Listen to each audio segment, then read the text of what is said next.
हूं सौरभ शर्मा आपके साथ। प्रोग्राम आप ऐसा जहां बातें होती हैं खुलकर वो बताते हैं जो और आपको कहीं और जानने को नहीं मिलता है। आज बात हम बांग्लादेश की करने जा रहे हैं। हमारे लिए एक बहुत इंपॉर्टेंट सब्जेक्ट है भारत के लिए। आप सब जानते हैं वहाँ खबर क्या है कि वहाँ पर एक आईसीटी नाम की इंटरनेशनल कोर्ट ने शेख हसीना को मृत्यु दंड की सज़ा दे दी है और भारत को चिट्ठी लिख के कहा है कि ये हमारी मुजरिम है, इसको आप हमारे हवाले कीजिए। और उनकी चिट्ठी बड़ी सख्त है। भारत ने इसके जवाब में जो चिट्ठी अपना जो बयान जारी किया है वो एक बेसिकली जिस काम के लिए डिप्लोमेट्स होते हैं वो वैसी डिप्लोमेसी की भाषा का बयान है जो ना बांग्लादेश को नाराज़ करने के लिए है, ना शेख हसीना के ऊपर उनको भेजने के लिए कोई कमिटमेंट देता है। लेकिन हमारे ऊपर हमारे साथ हम एक सिचुएशन में तो हैं। बांग्लादेश हमारा बहुत करीबी निबर है, हमारी हज़ारों किलोमीटर की उसके साथ सीमा है और बड़ा सेंसिटिव क्षेत्र है वो। वहाँ पाकिस्तान भी बहुत कोशिशें कर रहा है, प्रयास कर रहा है नज़दीकी बढ़ाने की, और मोहम्मद यूनुस जब से वहाँ आए हैं वो नज़दीकियाँ बढ़ भी रही हैं। चीन का भी एक एंगल है वहाँ पर। तो हम किसी भी हालत में बांग्लादेश के साथ अपने संबंध अच्छे ही रखना चाहेंगे। लेकिन इस वक्त जो वहाँ पर सत्ता में हैं वो लोग भारत, उनको आप प्रो इंडियन नहीं कह सकते। अब वहाँ चुनाव के बाद कौन आएगा उसके बारे में भी कुछ नहीं कहा जा सकता, क्योंकि अगले साल चुनाव तो होने हैं। लेकिन शेख हसीना जो कि वाकई में प्रो इंडियन है, उनकी पार्टी को बैन किया हुआ है। और शेख हसीना कहाँ हैं? वो भारत में है। रहती कहाँ हैं? वो दिल्ली में रहती हैं। इसके बारे में भी हम आगे बात करेंगे। हमारे साथ प्रोफेसर संजय भारद्वाज जी हैं, centre for south Asian studies से हमारे साथ हैं, जेएनयू से। और प्रोफेसर साहब को आप कह सकते हैं बांग्लादेश रीजन का एक्सपर्ट हैं। 40 पीएचडी कराई उन्होंने बांग्लादेश पर, मुझे अभी वो बता रहे थे। तो बांग्लादेश के बहुत सारे लोगों से मुलाकातें हैं उनकी। अगर उनकी इजाज़त से मैं बता पाऊँ तो शेख हसीना को भी मिले हुए हैं कई बार। ठीक, तो प्रोफेसर साहब उनको बहुत सारी इंसाइट दे सकते हैं। हमारे साथ मेरे जनरल एसबीएस थाना साहब हैं, आपके जाने पहचाने defence and strategic affair expert हैं। सर बहुत स्वागत आपका भी। और रविंद्र सचदेव जी हैं। मैं तो हमेशा अमेरिका की बात होती थी तो उनको याद करता था, लेकिन इस बार उनके पास बांग्लादेश पर आपको बताने के लिए बहुत सारी अंदर की बातें होंगी। सर आपका बहुत स्वागत है। सर कुछ सवाल हैं अब जो हम पूछना चाहते हैं आपसे, जिनके जवाब आज आपसे चाहते हैं। पहले, भारत को क्या करना चाहिए और भारत क्या करेगा? क्या शेख हसीना को अगर हम बांग्लादेश को नहीं देते, जो हम नहीं देंगे, तो क्या बांग्लादेश से हमारे संबंध खराब नहीं होंगे? क्या शेख हसीना कभी बांग्लादेश वापस जा पाएंगी? क्या बांग्लादेश में कभी प्रो इंडिया गवर्नमेंट आ पाएगी? ये मोहम्मद यूनुस बांग्लादेश को पाकिस्तान के नज़दीक क्यों ले जा रहे हैं और भारत इसमें क्या कर सकता है? ऐसे बहुत सारे सवाल हैं। तो देखिए, हमने नाम दिया है बचेंगी हसीना। तो पहले प्रोफेसर साहब से पूछूं, प्रोफेसर साहब, कोई इसमें संदेह है कि भारत शेख हसीना की रक्षा करेगा? सौरभ जी, पहले तो आपको धन्यवाद, आपने अपने शो में मुझे बुलाया। और जहाँ तक शेख हसीना की बात है, देखिए बात मान के चलिए कि शेख हसीना और भारत क्यों नज़दीक है, क्योंकि हम उन्हीं ईथों में विश्वास करते हैं, उन्हीं में बिलीव करते हैं जो शेख हसीना करती है। हम डेमोक्रेसी की बात करते हैं, सेकुलरिज्म की बात करते हैं, इंक्लूसिविटी की बात करते हैं। और शेख हसीना और हम इसीलिए नज़दीक हैं। हम चाहते हैं नहीं, हम ऐसा नहीं है कि हमारा कोई गठजोड़ उस तरीके का है, विचारधारात्मक गठजोड़ है। 1971 में जिस तरीके से भारत ने एक सकारात्मक भूमिका निभा के बांग्लादेश को इस्लामिक कट्टरतावाद और आर्मी से जिस तरीके से आज़ाद कराया, तो वो एक अच्छा एक अंडरस्टैंडिंग एक भारत की अवामी लीग के साथ में शेख हसीना के परिवार के साथ रही है, पहली बात।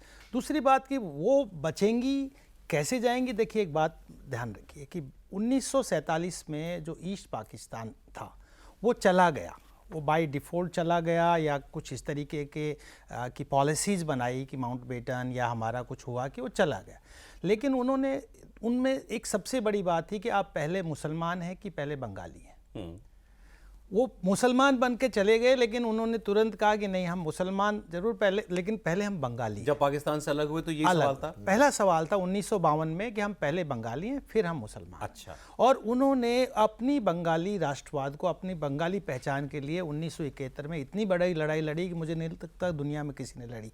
लगभग 30 लाख लोग शहीद हुए। ये उस राष्ट्र की भावना है, पहले बंगाली हैं, पहले बंगाली हैं। वो जो दो हैं, एक अशरफ है एक अतरफ है। अशरफ वो है जो अपने आप को जो एक बख्तियार खलजी के एंसेस्टर मानते हैं, कहते हैं हमारा तो पूर्वज वहाँ से आए थे, जो पर्शियन वर्ल्ड से या अरबिक वर्ल्ड से आए थे। वो एक आज उर्दू स्पीकिंग अपने आप जो बिहारी मुस्लिम से भी वहाँ कुछ है।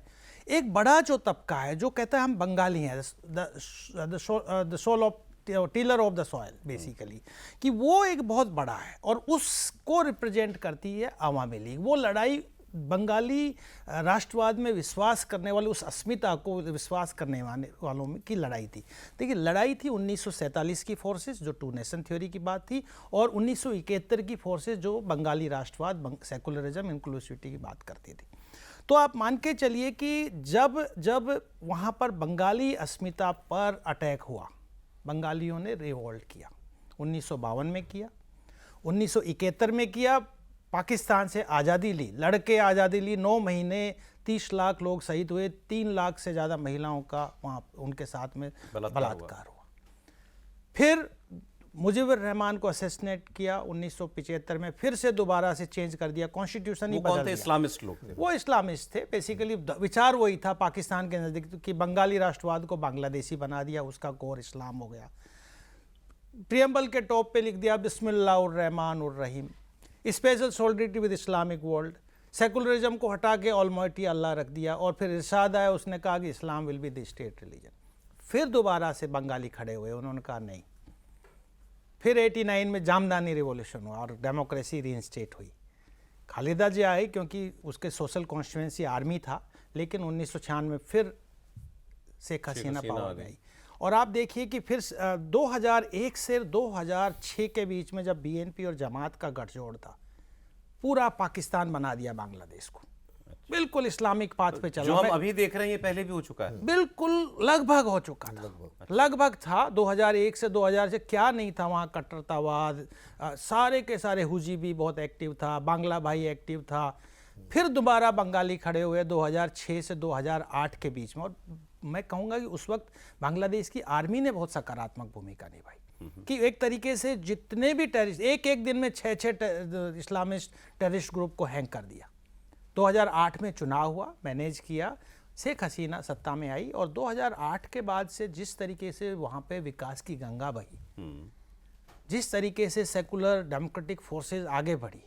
2012 में एक जब उस पर ब्लॉगर्स का किलिंग और जर्नलिस्ट का किलिंग और विदेशों, तो वहाँ पे शाहबाग आंदोलन हुआ, उसमें भी जनता खड़ी हो गई।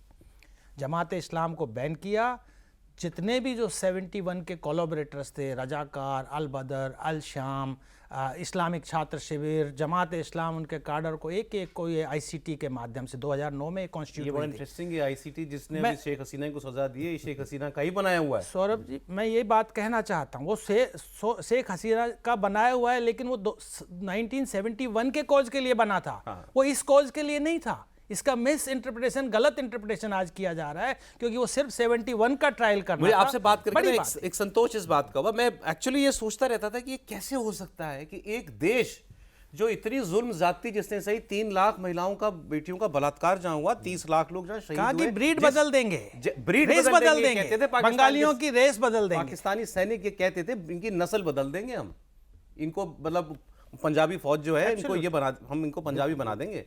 वो देश कैसे आज पाकिस्तान के नजदीक हो सकता है? और हमने जिसकी मदद से आपका जन्म हुआ, उसके खिलाफ वहां नारे लगते हैं, दिल में आग लग जाती है देख करके। लेकिन आपने जो कहा, ये 2 फोर्सेस वहां हमेशा से काम करती रही। एक इस्लामिस्ट कट्टर फोर्सेस जिसको ये जमाते इस्लामी वगैरह रिप्रेजेंट करते हैं, 47 ये बीच बीच में सर उठाते हैं, लेकिन फिर वहां का बंगाली जो नेशनलिस्ट प्राइड है वो आती है, वो दोबारा ऊपर आती है, और वो फिर इनको कुचलती है, और फिर वो पावर अपने हाथ में लेती है। तो ये एक चक्र है। इस चक्र में अभी वो ऊपर है, लेकिन वो दोबारा वो बंगाली दोबारा ऊपर आएगा जो भारत से स्नेह रखता है, जो शेख हसीना जैसे लोग हैं। एक बात, अब सर लोगों के मन में एक जिज्ञासा जरूर होगी, अगस्त में आई शेख हसीना ना, उनका हिंडन में हेलीकॉप्टर उतरा था 5 अगस्त को, 5 अगस्त 2024 को यहाँ हिंडन एयरबेस पे उतरा था, गाजियाबाद में उनका हेलीकॉप्टर।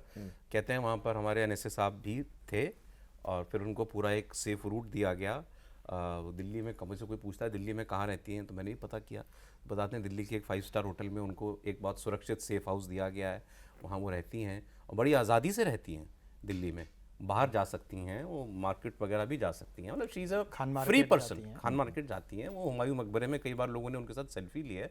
तो भारत में वो एक आज़ाद ज़िंदगी जी रही हैं।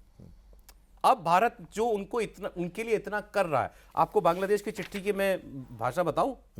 बांग्लादेश की चिट्ठी में ये लिखा है, जो भारत से मांगा है उन्होंने शेख हसीना को, उसमें कहा, उसमें 2013 की प्रत्यर्पण संधि का हवाला दिया गया है, और कहा गया है कि इस संधि के तहत भारत का ये अनिवार्य दायित्व है कि वो दोषी व्यक्तियों को बांग्लादेशी अधिकारियों को सौंपे। आगे देखिए, आगे उसमें ये लिखा है, आगे ये है, बांग्लादेश के विदेश मंत्रालय और कानूनी सलाहकारों ने सार्वजनिक रूप से कहा है कि अगर भारत इन मानवता के खिलाफ अपराधों के दोषियों को शरण देना जारी रखता है तो यह न्याय का अपमान होगा और बांग्लादेश के लोगों के प्रति अत्यंत शत्रुतापूर्ण और निंदनीय कृत्य होगा।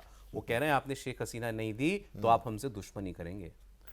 देखिए, इसी संधि की बात करता हूँ, 2013 वाली जो संधि है, जरूरी नहीं है कि भारत के लिए कि उनको शेख हसीना को बांग्लादेश को देना ही पड़ेगा, ऐसा नहीं है। इसके अंदर कुछ आर्टिकल हैं, आर्टिकल 6 है, आर्टिकल 8 है। ये दोनों आर्टिकल ये बताते हैं कि अगर ये जो रिक्वेस्ट है ये पॉलिटिकली मोटिवेटेड है या फेयर सिस्टम को डील नहीं करती है, तो इन दोनों हालतों में भारत के पास में ये औचित्य है कि वो रिफ्यूज़ कर सकता है। हालांकि भारत ने एक पॉलिटिकल मैच्योरिटी दिखाई है, उन्होंने हाँ भी नहीं बोला, ना भी नहीं बोला, डिप्लोमेटिक भाषा में जवाब दे दिया। लेकिन जाहिर है कि अगर आप 3 ऑप्शंस देखें कि उनको दे दें तो क्या होता है और उनको ना दें तो क्या होता है। अगर दे दें तो जाहिर है कि जितने भी ये कट्टरपंथी हैं, जमाती हैं, ये एक तरीके से जीत जाएंगे और भारत के लिए ये बिल्कुल इस किसी भी हालत में हमारे इंटरेस्ट में ये नहीं है। तो उनको ना देने का तो सवाल ही पैदा नहीं होता। अब आता है जो बाकी दूसरी ऑप्शन है कि अगर नहीं देते हैं तो क्या होता है। जाहिर है कि ठीक है, वो लोग नाराज़ होंगे, संबंध बिगड़ेंगे, तो संबंध वैसे भी कोई बहुत अच्छे नहीं हैं। जब तक यूनुस है तो मुझे तो नहीं लगता कि भारत के साथ कोई संबंध बहुत अच्छे होने वाले हैं। कट्टरपंथी जब तक वहाँ पर मेजॉरिटी में है, पावर में है, तब तक भी भारत के साथ संबंध इतने अच्छे होने वाले नहीं हैं। तो भारत के लिए इस समय वेट एंड सी वाली कहानी थी कि भाई ठीक है, जब इलेक्शन होते हैं देखते हैं इलेक्शन में कौन सी पार्टी इलेक्शन में इनकी शेख हसीना की पार्टी तो बैन हुई है, तुम्हारा जो भी आएगा वो भारत के पक्ष वाला तो नहीं होगा। भारत के पक्ष वाला नहीं होगा। लेकिन अगर एक इलेक्टेड गवर्नमेंट आती है और उसका दायित्व होता है कि भाई जैसे अगर उन्होंने देश चलाना है तो भारत की ज्योग्राफिकल सिचुएशन ऐसी है ना, पानी यहाँ से जाना है, बिजली यहाँ से जाना है, तो कुछ ना कुछ तो उन्हें भारत के साथ बना के चलना पड़ेगा। अडानी साहब शायद कोर्ट भी लगे, उनको बिजली का पैसा नहीं दिया उन्होंने। बिजली का पैसा नहीं दिया, वो बिजली बंद कर सकते हैं, किसी भी दिन बंद कर सकते हैं। तो ये सिचुएशन है। अगर भूटान से भी बिजली लेते हैं वो भी, और नेपाल से भी बिजली लेते हैं वो भी भारत के। तो आप कह रहे हैं whosoever comes there, उसको भारत के साथ तो बात बना के रखना ही पड़ेगा, क्योंकि हमने अभी तक धमकी नहीं दी है हम पानी के ऊपर कोई डैम बनाएंगे और या तीस्ता रिवर में जो इस तरीके का हमने कुछ बोला नहीं। बट सर वो तो हर कुछ ऐसा काम कर रहा है ना जो हमें नुकसान कर रहा है। हाँ, अब एक चीज मैं और बताता हूँ, तो हमारे पास पूरा विकल्प है उनको ना भेजने का। ठीक है।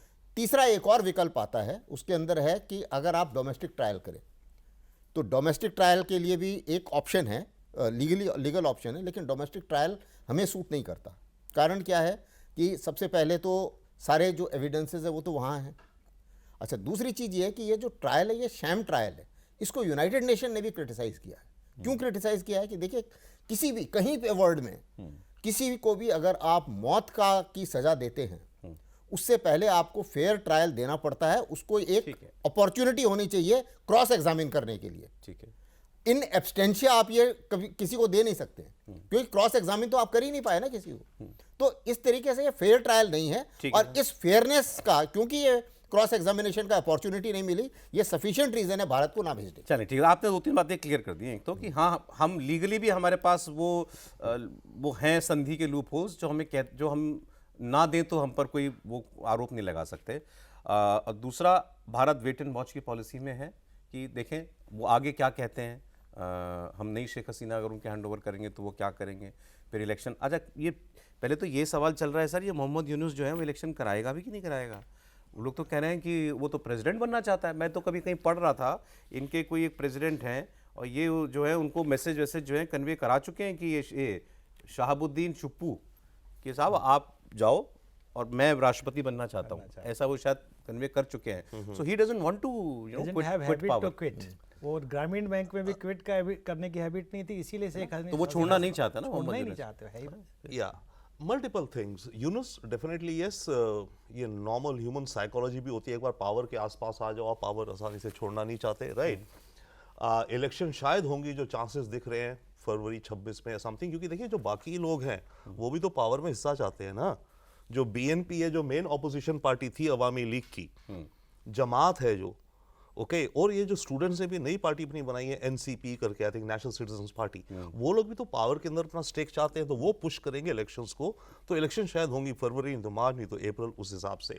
दो तीन चीजें, पहले बात हो रही थी आइडेंटिटी की। यस, पहले होता था कि हम बंगाली हैं और फिर हम मुस्लिम हैं।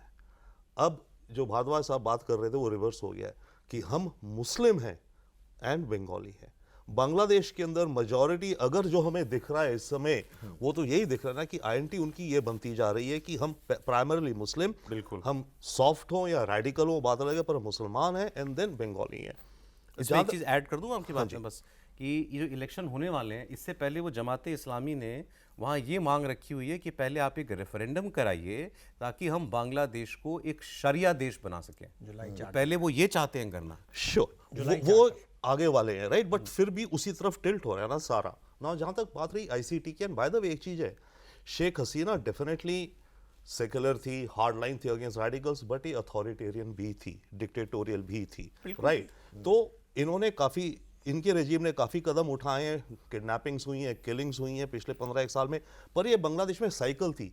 जब खालिदा जिया आई, उसने हसीना की पार्टी के लोगों को हाउंड किया, जब ये आई इन्होंने करा। भले ही वो प्रायोजित हो जो पिछले साल हुआ, कुछ भी उसके पीछे अमेरिका हो या कोई भी हो, लेकिन आपने एक कॉन्स्टिट्यूएंसी ऐसी खड़ी कर दी ना जो आपसे नाराज थी, इतनी नाराज थी आपसे। एब्सोल्युटली। और आईसीटी में एक और हुआ इनका प्रॉब्लम मेरे ख्याल से, लीगैलिटीज के 3 लोग अक्यूज थे, right. Sheikh Hasina home minister, inspector general police, home minister भी यहाँ है ना। जो इंस्पेक्टर जनरल पुलिस था वो अप्रूवर बन गया, तो उसने जो भी दिया एनीवे, तो वो तो आईसीटी का जो, बट एक चीज और क्लियर आपके दर्शकों के लिए, आईसीटी है केवल बांग्लादेश का इंटरनेशनल क्राइम्स ट्रिब्यूनल, दुनिया का आईसीसी हेग है वो अलग है, ये आईसीटी केवल बांग्लादेश की एंटिटी है। बिल्कुल ठीक है। अच्छा, ऐसा नहीं है कि और देशों में ऐसा नहीं होता। अभी जो वहाँ हो रहा है, ये पाकिस्तान में इसके बहुत सारे पैरेलल मिलते हैं।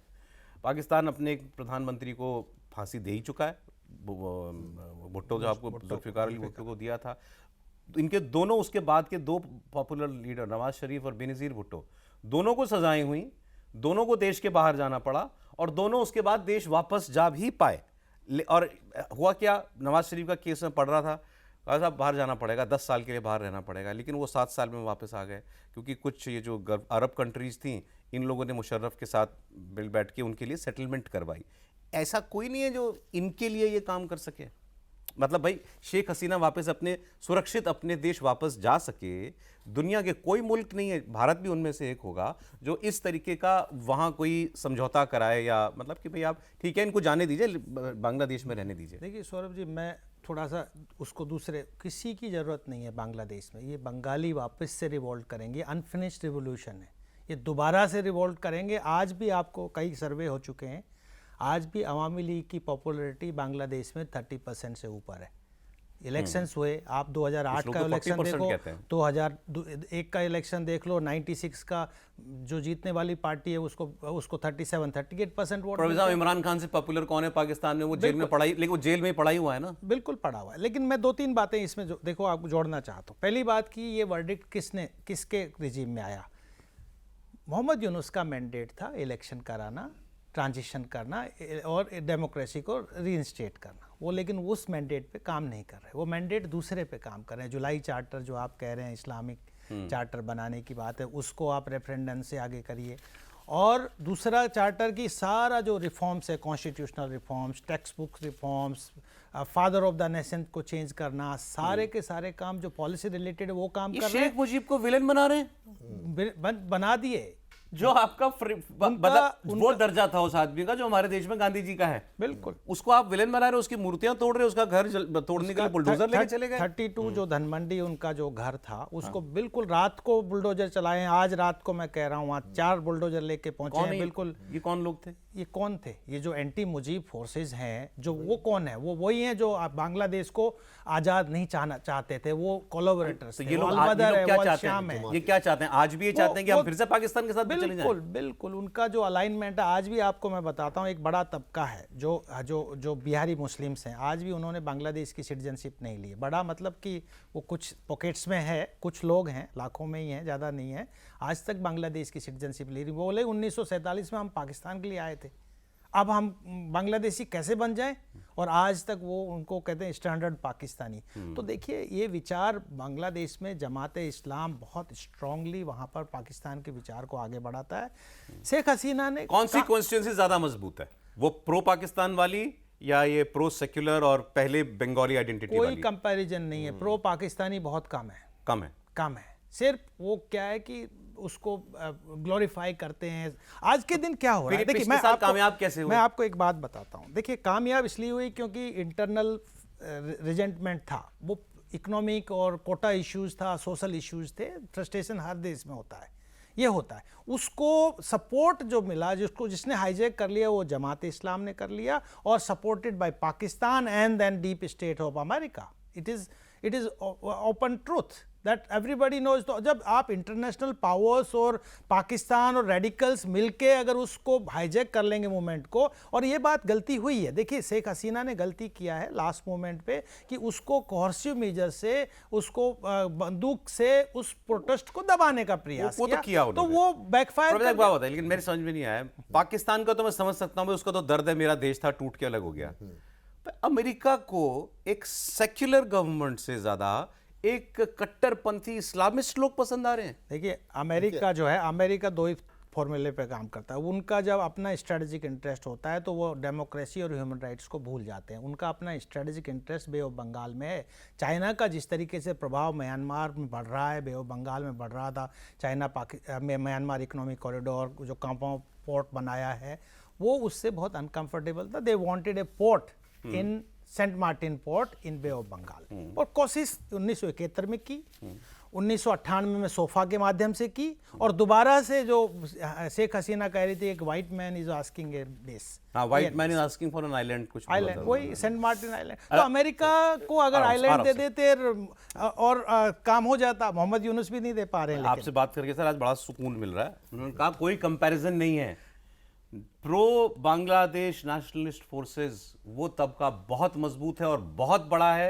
ये कट्टरपंथी इस्लामिस्ट सोच वाले, प्रो पाकिस्तान वाले, ये बहुत कम तादाद में है। कुछ परिस्थितियों की वजह से ये पिछले साल कामयाब हो गए, but the Bengalis will bounce back. अरे भारत कितना साथ देता है आपको मालूम है शेख हसीना का? अभी बिम्स्टेक में ये मोहम्मद यूनुस मोदी जी को मिले और इनका साहब आप उनको रोको शेख हसीना को कि वो प्रोवोकेटिव स्टेटमेंट्स ना दें मीडिया में आपके। मोदी जी ने कहा साहब हमारे देश में बोलने की आज़ादी है, हम किसी को नहीं रोक सकते, और वो कहना था। और उसके बाद शेख हसीना ने ताबड़तोड़ इंटरव्यू देने शुरू किए। वो दर्जनों इंटरव्यू दे चुकी हैं उसके बाद से, इंडियन मीडिया को भी और फॉरेन मीडिया को भी। और शेख हसीना जब जब रही पाकिस्तान से दूर रहा बांग्लादेश, और जब जब ये इनके बगैर कोई सत्ता में आया, 2001 से 2006 का भी जिक्र कर रहे थे, खालिदा जिया थी, बांग्लादेश पाकिस्तान की जो है लगभग दोस्ती हो गई थी। लेकिन इस साल सर कुछ और हो रहा है। मोहम्मद यूनुस और शहबाज शरीफ की कई बार मीटिंग हो चुकी है। बांग्लादेश में इनके मिलिट्री के हाई लेवल डेलीगेशंस जा चुके हैं। इनका वो chairman joint chief of staff committee जो है वो भी अभी गया हुआ था। इनकी नेवी की जॉइंट एक्सरसाइज हुई है। इनका होम मिनिस्टर मोहसिन नकवी गया। पहली बार 10-11 साल में पहली बार इनका फॉरेन मिनिस्टर वहाँ जाके, और वो जो आप बीएनपी कह रहे थे ना, जो छात्र जिन्होंने पिछले साल ये इसमें हिस्सा लिया और पार्टी बनाई अपने रेवोल्यूशन में, उनसे मिले। जमात के लोगों से इनका फॉरेन मिनिस्टर मिला है। और ये सब कुछ जो है 1 साल के अंदर हो गया। इतना सब मतलब मोहम्मद यूनुस एक अनइलेक्टेड आदमी अपने देश की foreign policy, strategic policy change कर रहा है।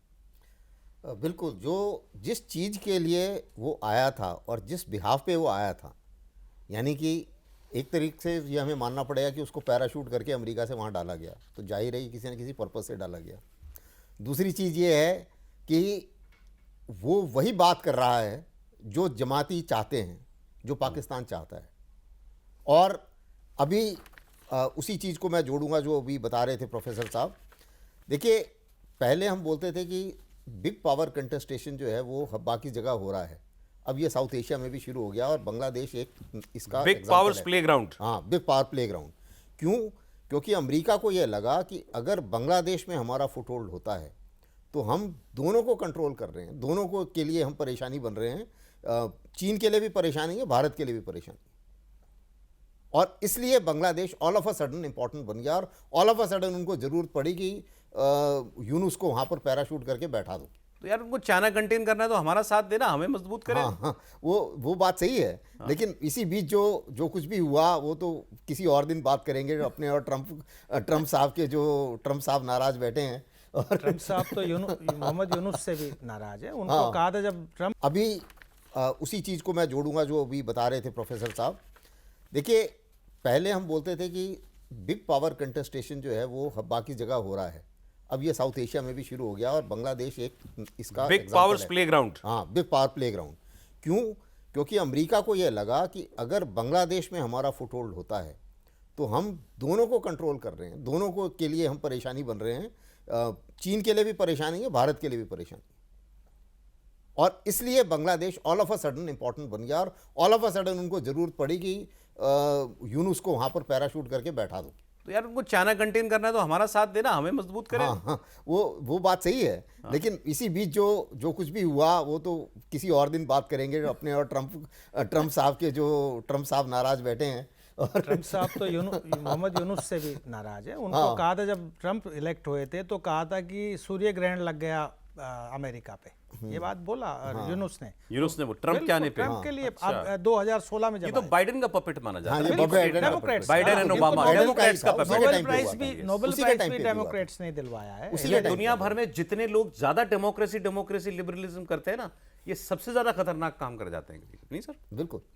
और अमेरिका जो है वो तो अभी भी ये माना जाता है कि अगर 250 से ज़्यादा रिजीम चेंज करा चुके हैं, अगर इस दुनिया में इस समय तकरीबन 300 लड़ाइयाँ चल रही हैं, जो होती है ना बाहरी लड़ाइयाँ और अंदरूनी लड़ाइयाँ, inter and intra state conflicts, उन 300 में तकरीबन 250 के अंदर अमेरिका का रोल है। 59 साउथ एशिया में। हाँ, तो ये जो है ये तो अमेरिका का ही एक उनके हिसाब से उनके डीप स्टेट का ये तरीका है पूरे world what what they want, वो चाहते क्या? वो अमेरिका बांग्लादेश में किस किस्म की रिजीम चाहता है? वो इस किस्म के रिजीम चाहता है जो बहुत कुछ चीन को भी ना दे और बहुत कुछ हिंदुस्तान को भी ना दे। अच्छा, हमसे भी दूर रहे। हाँ, हमसे भी दूर रहे और उनसे भी दूर रहे, इस किस्म की रिजीम हो कि और वहाँ पे एनवायरनमेंट कुछ इस तरीके का हो कि ना चीन वहाँ पर कुछ खास कर पाए जियो स्ट्रेटेजिकली, ना भारत वहाँ कुछ खास कर पाए। ये पाकिस्तान से इनके कुछ समझौते बड़े अहम हुए। इनके पहले तो ये हालत थी कि इनके डिप्लोमैट्स भी जो हैं, डिप्लोमैट्स यूजुअली वीज़ा नहीं लेते शायद ना सर, कि उनको इनके वीज़ा की छूट हो गई है। डिप्लोमैट्स और ऑफिशियल्स बिना वीज़ा के बांग्लादेश और पाकिस्तान के आ जा सकते हैं। इनका ट्रेड पर जॉइंट वर्किंग ग्रुप बन गया है। इन्होंने फॉरेन सर्विस एकेडमी कोऑपरेशन बनाई है। मतलब पाकिस्तान अब बांग्लादेश को फॉरेन पॉलिसी में ट्रेन करेगा। जी हाँ, ये हालत है सर, और ये सब अमेरिका होने दे रहा है। हाँ डेफिनेटली होने दे रहा है। देखिए, एक तो चीज़ है इंडिया के कॉन्टेक्स्ट में, शेख हसीना ने जो आईसीटी बनाया वो था कि जो 71 में जिन्होंने गद्दारी करी देश के साथ, ये वो उनको फास्ट ट्रैक करके किया गया। बांग्लादेश के अंदर ये जमात ने और रेडिकल इस्लाम्स ने ये स्टोरी बनाई कि ये शेख हसीना ने आईसीटी इंडिया के कहने पे बनवाया है, क्योंकि वो फिर पकड़ रही थी इन रेडिकल एक्सट्रीमिस्ट को, उनको फटाफट एलिमिनेट किया जा रहा था। वो ब्लेम इंडिया के सिर डालते हैं इस्लामिक रेडिकल्स, जमात के तो खासकर बीएनपी के इतने होना हो कि दूसरी बात, शेख हसीना ने जो भी हार्डशिप्स इन्हें लगा इनके खिलाफ, शेख हसीना भारत के बूते पे कर रही है कि अगर इंडिया सपोर्ट ना करे शेख हसीना को तो शेख हसीना इस तरह का रवैया व्यवहार नहीं कर सकती देश के अंदर। उसके चलते एंटी इंडिया सेंटीमेंट भी बढ़ी है। वो एक फैक्ट है जो हम देख रहे हैं क्लियरली, नैरेटिव वॉर के अंदर। एब्सोल्युटली सर, नैरेटिव में वो ब्लेम करते हैं कि शेख हसीना ने ये करा, रेवोल्यूशन हुआ है जो भी हुआ है, राइट। और ये इसलिए हुआ क्योंकि शेख हसीना को इंडिया ने बैक करके खड़ा कर रखा था और इंडिया के कहने पे ये कुछ लोगों को एलिमिनेट भी करती थी, राइट। तो वो जहां तक रही बात पाकिस्तान की, वो जरूरी भी था सर, कई बार उनकी टेरिटरी से टेररिस्ट ऑर्गेनाइजेशंस ऑपरेट करती थी। नहीं, डेफिनेटली था, वो डिफाइन थे, बट जो नैरेटिव बनाया उन्होंने अंदर देश के कि शेख हसीना है भारत के कहने पे कर रही है, हमारे एनएसए के कहने पे कर रही है, ओपन करते थे नैरेटिव, राइट। तो वो भी एक फैक्टर बना anti India. But overall growing Islam Pakistan की जहां तक बात है, क्योंकि अब वो इंडिया से एंटी इंडिया बन रहा है, मास ओपिनियन, राइट। तो पाकिस्तान से तो डेफिनेटली एक फ्रेश नई बिगनिंग है। तो जब दो देशों की बिगनिंग फ्रेश होती है डिप्लोमेसी में, तो 50 तरह की एग्रीमेंट्स होती हैं, एमओयूज होती हैं, एजुकेशन में होगी, एग्रीकल्चर में होगी, स्पेस रिसर्च में होगी, फॉरेन सर्विस ट्रेनिंग में होगी। Worried about it? No, we should be. We should be, no doubt, but what I am saying, इनके पास अभी ये लैंडस्केप खाली है, सो ये कोलैबोरेशंस बढ़ेंगी ठीक है, ओके, आने वाले वक्त में, या एक्सचेंजेस इनके बढ़ेंगे। ठीक है। सो दैट्स व्हाट आई सी। मैं एक बात पे फिर भी थोड़ा बहुत अमेरिका के रोल को लेके, अंडरस्टैंड अमेरिका ने 300 में से 250 वॉर्स करा रहा है ये वो, but and I agree general Asthana, that's a beautiful point कि अमेरिका चाहता है कि यहाँ पे ना चाइना का ज़्यादा असर हो ना इंडिया का हो, मतलब स्पेस अपनी बनाए।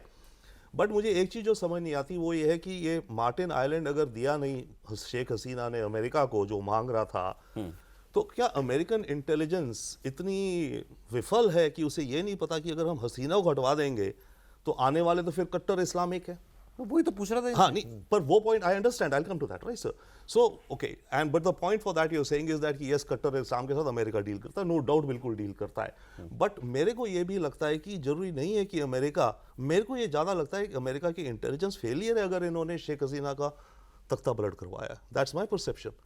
अगर उन्होंने ही करवाया, नहीं, ये कहा जा रहा है, हो भी सकता है कुछ रोल है। ठीक है। अमेरिका ने इसके आसपास के जो रैपिड एक्शन बटालियन, उसके आईजी वाईजी सबको सैंक्शन कर दिया था। सर अब फाइनल कमेंट की ओर, आपको लगता है शेख हसीना वापस जा पाएंगे एक बार, कभी दोबारा कमान शेख हसीना के हाथ में होगी? निश्चित रूप से होगी, निश्चित रूप से, और अवामी लीग मजबूती के साथ सत्ता में भी आएगी। अब वो प्रधानमंत्री किस एज में कि प्रधानमंत्री हो सकता है, उनके बेटे को बना दे या कुछ वो भी, किसी कोई भी भी एक शक्ल में। अरेंजमेंट हो, शेख हसीना वापस जाएगी। लेकिन एक बात मैं यहाँ से लाता हूँ, पाकिस्तान और मुनीर का और मोहम्मद यूनुस का एक काम होने वाला है। दुविधा में दो गए, माया मिले न राम। मैं आपको बता रहा हूँ, वो इसलिए हो रहा है, मोहम्मद यूनुस को बिठाया बाइडेन ने, अब सत्ता बदल गई, ट्रंप आ गए, अब वो बोले कि मेरे पास तो लेजिटिमेसी नहीं है, सपोर्ट नहीं है, तो मैं किसकी गोद में बैठूं? तो पाकिस्तान तो क्योंकि रेडिकल्स हैं उनके पास चले गए। मोहम्मद यूनुस को कभी भी इस्लामिस्ट रेडिकल्स पसंद नहीं करते थे, उसको सूदखोर कहते थे, इंटरेस्ट लेता है और इस्लाम में हराम है।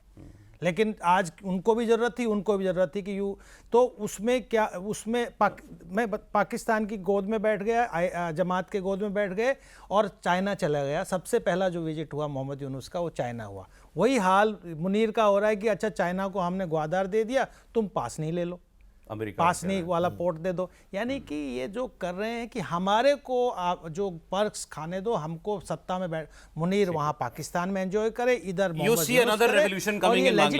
लेजिटिमेट गवर्नमेंट नहीं है इसके पास, ना कॉन्स्टिट्यूशनल। आप एक और रेवोल्यूशन होता देख रहे हैं अभी? नहीं, बिल्कुल, this is unfinished revolution and the next revolution is due. चलिए साहब, तो आप इंतजार कीजिए। और शेख हसीना भारत के साथ अच्छी रही हैं, अच्छे संबंध उन्होंने बनाए हैं, और भारत इसीलिए शेख हसीना के लिए भी जो कुछ कर रहा है वो आगे भी करता रहेगा। और इस उम्मीद के साथ कि एक दिन बांग्लादेश में फिर ऐसी व्यवस्था होगी जो भारत के साथ मेल खाएगी, जो दोनों देशों को एक साथ तरक्की की राह पर चलने के लिए प्रेरित करेगी। बहुत शुक्रिया प्रवीण साहब, बहुत इंसाइट्स मिली आपसे आज बात करके। अस्थाना साहब, एज ऑलवेज सर, बहुत शुक्रिया आपका, और रविंद्र जी बहुत शुक्रिया आपका प्रोग्राम में आने के लिए।